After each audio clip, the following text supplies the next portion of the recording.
Ethiopia की हमारी दुनिया में एक यूनिक जगह है। इसे अक्सर इंसानियत का पालना, क्रेडल ऑफ ह्यूमन काइंड कहते हैं। साइंटिस्ट को यहाँ बहुत पुराने इंसानी अवशेष, ह्यूमन रिमेन्स मिले हैं। इनमें सबसे फेमस है लूसी या डिंकिनेश। वो 3 मिलियन साल से भी पहले रहती थी। अफार इलाके रीजन में उसकी खोज, डिस्कवरी बहुत इंपॉर्टेंट थी।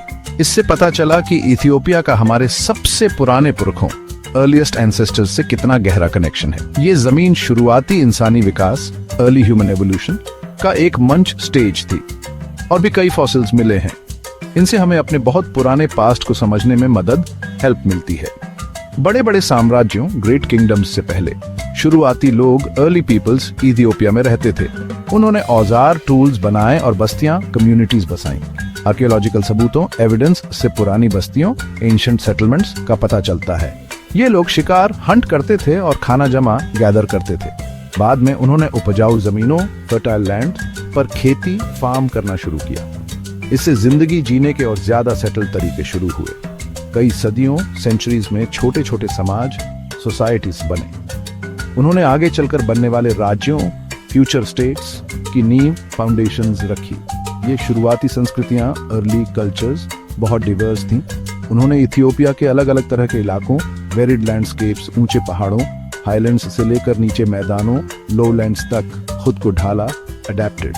उनकी विरासत, लेगेसी, इथियोपिया की शानदार कहानी, रिच स्टोरी का एक हिस्सा है। सबसे पुराने जाने माने साम्राज्यों, अर्लीस्ट नोन किंगडम्स में से एक था डेम्ट्री। ये करीब 10वीं सदी ईसा पूर्व, 10th सेंचुरी BC में सामने आया, इमर्ज्ड।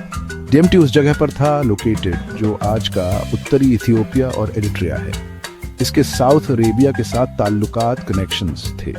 ये बात इसकी लिखावट, स्क्रिप्ट और धार्मिक रीति रिवाजों, रिलीजियस प्रैक्टिसेस में दिखती है। लेकिन डेम्ट की अपनी अलग ही लोकल खासियतें, डिस्टिंक्ट लोकल फीचर्स भी थी। ये साम्राज्य खेती बाड़ी, एग्रीकल्चरल वाला था और व्यापार, ट्रेड में भी शामिल, इन्वॉल्व था।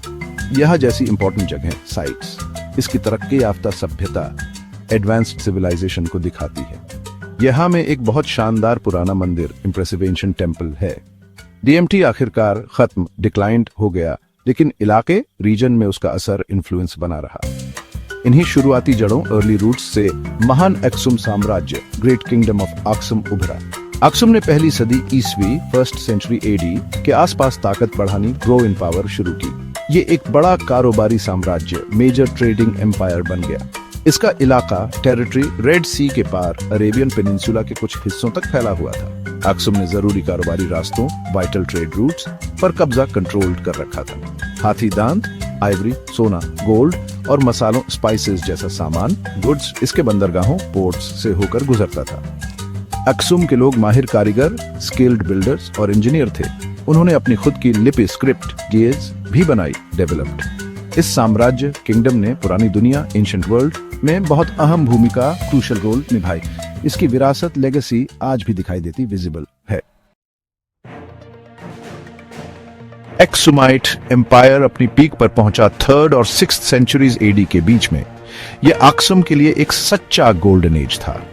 यह किंगडम दूर दूर तक जाना जाता था। यह रोम, पर्शिया, इंडिया और उससे भी आगे ट्रेड करता था। अक्सुम ने अपने खुद के कॉइन्स बनाए, गोल्ड, सिल्वर और ब्रॉन्ज में। इससे उसकी इकोनॉमिक स्ट्रेंथ और सॉवरेंटी का पता चलता था। बड़े बड़े स्टोन ऑबेलिस्क्स या स्टेले कैपिटल अक्सुम में खड़े किए गए थे। ये मॉन्यूमेंट्स रूलर्स के टूम्स की निशानी थे। वे किंगडम की पावर और आर्किटेक्चरल स्किल दिखाते थे। इनमें से कुछ स्टेले आज भी शान से खड़े हैं। अक्सुम के शासन के दौरान एक बहुत इंपॉर्टेंट इवेंट हुआ। यह था क्रिश्चियनिटी का इंट्रोडक्शन। ट्रेडिशन के अनुसार क्रिश्चियनिटी 4th सेंचुरी AD में आई। 2 सीरियन क्रिश्चियन भाई, फ्रूमेंटियस और एडिसियस का जहाज टूट गया था। उन्हें अक्सुमाइट कोर्ट में ले जाया गया। फ्रूमेंटियस बाद में अलेक्जेंड्रिया गया। उसे अथनासियस ने बिशप बनाया। फ्रूमेंटियस अक्सुम लौटा और उसने किंग एजाना को कन्वर्ट किया। यह किंगडम के लिए एक टर्निंग पॉइंट था। किंग ने क्रिश्चियनिटी को स्टेट रिलीजन घोषित कर दिया। क्रिश्चियनिटी अपनाने का एक लास्टिंग इम्पैक्ट हुआ। इसने इथियोपियन कल्चर और आइडेंटिटी को गहराई से शेप किया। इथियोपियन ऑर्थोडॉक्स टिवाहेडो चर्च की स्थापना हुई। यह इथियोपियन लाइफ का एक सेंट्रल पार्ट बन गया। मॉनेस्ट्रीज बनाई गईं जो लर्निंग के सेंटर्स बन गए। रिलीजियस आर्ट, म्यूजिक और लिटरेचर खूब फले फूले। गेज स्क्रिप्ट का यूज बाइबल को ट्रांसलेट करने के लिए किया गया। इसे एक रिच क्रिश्चियन लिटरेरी ट्रेडिशन बनी। इथियोपिया दुनिया के सबसे पुराने क्रिश्चियन नेशंस में से एक बन गया। इस फेथ ने सदियों के बदलावों के बीच कंटिन्यूटी बनाए रखी। समय के साथ अक्सुमाइट एम्पायर का डिक्लाइन शुरू हो गया। ये लगभग 7th सेंचुरी AD से हुआ। इस डिक्लाइन के कई फैक्टर्स थे। एनवायरमेंटल चेंजेस जैसे सॉइल इरोजन ने एग्रीकल्चर को अफेक्ट किया। अरेबियन पेनिनसुला में इस्लाम के उदय ने भी ट्रेड रूट्स को बदल दिया। रेड सी ट्रेड, जो एक्सुम के लिए वाइटल था, कम एक्सेसिबल हो गया। अक्सुम ने अरेबिया में अपनी टेरिटरीज खो दी। किंगडम की पावर धीरे धीरे वीकेंड हो गई। इसका इन्फ्लुएंस का सेंटर साउथ की ओर इथियोपियन हाईलैंड्स में चला गया। इसने इथियोपियन हिस्ट्री में एक नए पीरियड की शुरुआत की। एक्सुम के डिक्लाइन के बाद एक न्यू डायनेस्टी उभरी। ये थी जागवे डायनेस्टी। वो लोग पावर में आए अराउंड 12वीं सेंचुरी में। जागवे रूलर्स पक्के क्रिश्चियंस थे। उनका कैपिटल रोहा में था, जिसका नाम बाद में लालीबेला रखा गया। यह सिटी अपने रॉक ह्यून चर्चेस के लिए फेमस है। किंग लालीबेला को इन इनक्रेडिबल स्ट्रक्चर्स को बनवाने का क्रेडिट दिया जाता है। चर्चेस को सीधे सॉलिड रॉक को काट कर बनाया गया था। वो बहुत ज्यादा फेथ और स्किल का सबूत है। 11 मेन चर्चेस हैं जो टनल से कनेक्टेड हैं। वो यूनेस्को वर्ल्ड हेरिटेज साइट है और एक पिलग्रिमेज की जगह भी। जागवे डायनेस्टी ने 100 साल से ज्यादा रूल किया। फिर 1270 में एक न्यू डायनेस्टी ने कंट्रोल ले लिया। ये थी सोलोमोनिक डायनेस्टी। इसके रूलर्स किंग सोलोमन और क्वीन ऑफ शीबा के वंशज होने का दावा करते थे। ये दावा केब्रा नागास्ट या ग्लोरी ऑफ किंग्स में लिखा हुआ था। ये बुक एक बहुत इंपॉर्टेंट नेशनल एपिक बन गई। इसने सोलोमोनिक रूलर्स को लेजिटिमाइज करने में हेल्प की। उनका एम था एंशिएंट एक्सुमाइट किंग्स के लिनिएज को रिस्टोर करना। सोलोमोनिक डायनेस्टी ने इथियोपिया पर कई सेंचुरीज तक रूल किया। इसने देश की मेडिवल और मॉडर्न हिस्ट्री को शेप किया। मेडिवल पीरियड के दौरान इथियोपिया का बाहरी दुनिया से कुछ कांटेक्ट था। यूरोपियन क्रिश्चियंस ने अफ्रीका में एक क्रिश्चियन किंगडम की कहानियां सुनी थी। इसे अक्सर प्रेस्टर जॉन के लेजेंड से जोड़ा जाता था। पोर्चुगीज एक्सप्लोरर्स और मिशनरीज 15वीं और 16वीं सेंचुरीज में इथियोपिया पहुंचे। पोर्चुगीज ने मिलिट्री असिस्टेंस प्रोवाइड की। ये इथियोपिया की अडाल सल्तनत के खिलाफ वॉर्स के दौरान हुआ था। लेकिन जेजुइट मिशनरीज द्वारा इथियोपियंस को रोमन कैथोलिसिज्म में कन्वर्ट करने की कोशिशों से कॉन्फ्लिक्ट हुआ। ये इंटरैक्शंस देश के लिए कॉम्प्लेक्स और कभी-कभी डिफिकल्ट थे। इथियोपिया की अपनी इंडिपेंडेंस बनाए रखने की एक लंबी हिस्ट्री रही है। इसके पहाड़ी इलाके ने नेचुरल डिफेंसेस प्रोवाइड किए। लोगों ने स्ट्रॉन्ग मिलिट्री ट्रेडिशंस डेवलप किए। पूरे मिडिवल पीरियड में इथियोपिया ने कई बाहरी खतरों का सामना किया। इसने अलग अलग डायरेक्शन से कॉन्क्वेस्ट की कोशिशों का विरोध किया। अपनी सॉवरेनिटी को डिफेंड करने की ये एबिलिटी कमाल की थी। ये इथियोपिया की नेशनल आइडेंटिटी का एक की पार्ट बन गया। जहां अफ्रीका के दूसरे हिस्से बाद में यूरोपियन पावर्स के कब्जे में आ गए, वहीं इथियोपिया की रेजिस्टेंस की कहानी पहले से ही लंबी थी। इंडिपेंडेंस का यह स्पिरिट पीढ़ियों तक जारी रहा।